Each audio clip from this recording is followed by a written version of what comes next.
Hello YouTubers out there, this is NHRA 1975.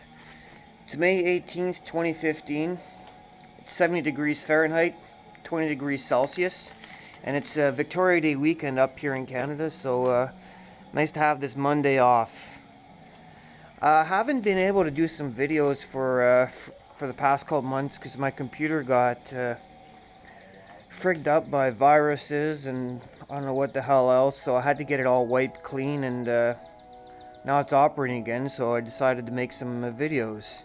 So here, just a short video on the updates going on around here. Picked up this CSR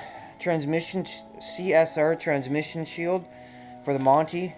Someone was selling it locally, and that's just a great opportunity for me to buy it. So I needed something for this car because it might be quick enough to where it's needed, and the alternative was to use a transmission blanket, which isn't as nice.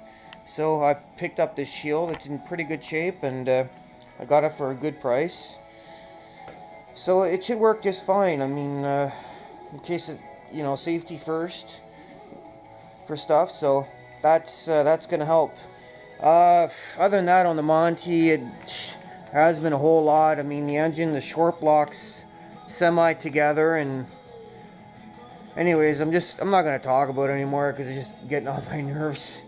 You know, it's nice out, and I missed the opening weekend there, but I'm just gonna work on other stuff and let it happen.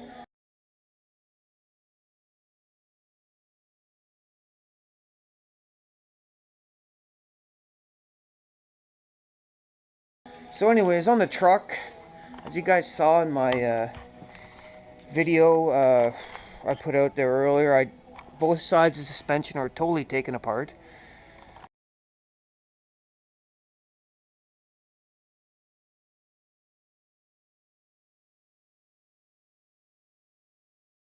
So that's nice. That's done. Problem is trying to get the money together to buy all the rebuilt suspension components. Well, times are kind of tight, so I'm gonna have to save up some money because I'm looking at close to $1,000 for all the various suspension components: upper, lower ball joints, control arm bushings, as well as all the brake components. I mean, these rotors are they're gone, and they're monstrosities. They're going to cost me $100 each. The brake calipers are gone. So anyways, there's quite an investment here. So in the meantime, what you can do in projects is you can do stuff that doesn't cost much money. I mean, prepping all this frame for paint for the PORs is nice, as well as I pressure wash this engine base, so it's gonna, the frame and everything's gonna be POR'd, so that's gonna be nice. So you can do stuff like that in the meantime instead of and save up money. You can still keep the project going, and that's important. So another thing too, if the project is a little bit bucks down, you can do interior stuff. That generally isn't too bad. So this door handle on this side was broken, so as you can tell. So you just go to the junkyard or you pick your part, and these handles are $9 each. And when I got the truck, there's no locks, so I went and got these keys made for it and everything. I mean, if you're really lucky at the junkyard, sometimes you can get them with the keys already in them. And as a matter of fact, like 5 days later, after I got this all done, guess what? There was a truck in the junkyard with the key already in it. But that's life, right? So you do stuff like that. You fix the door handle, and then you work on some other stuff. You grease up the tracks. As you can tell, everything's all taken apart. But that's my goal today, is just to put all this back together, and yeah, work on the interior stuff. So another thing too is someone has when I bought the truck, someone decided to do me a favor and smash in the ignition lock on my column.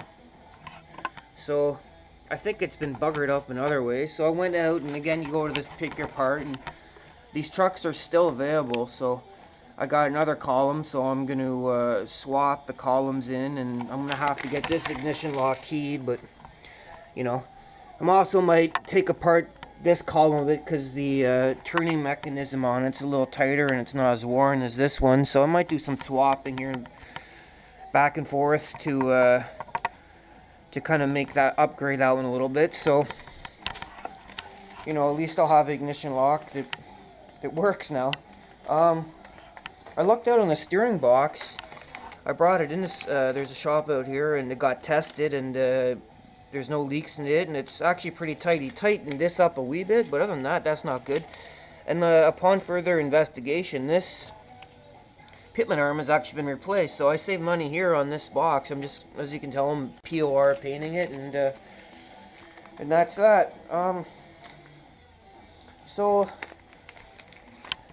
just keep working on the truck, just find other stuff to do to keep the project moving and save up some money for the suspension rebuild.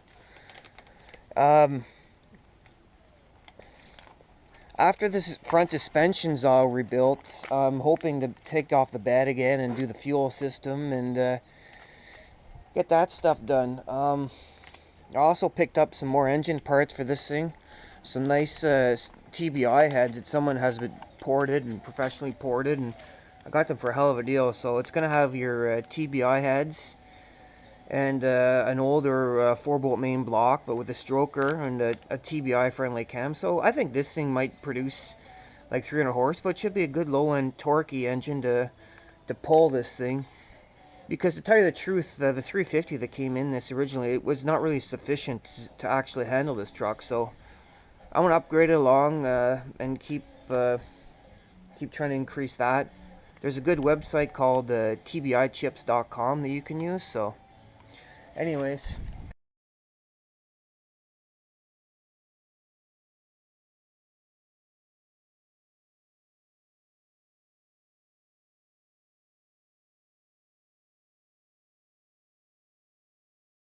before I get rambling on here, I'll just do a short thing. The Grand Am lasted the winter pretty well. I need to change the coil packs on it, and one of the power steering hoses actually ended up leaking, so that had to get replaced. Hopefully it lasts.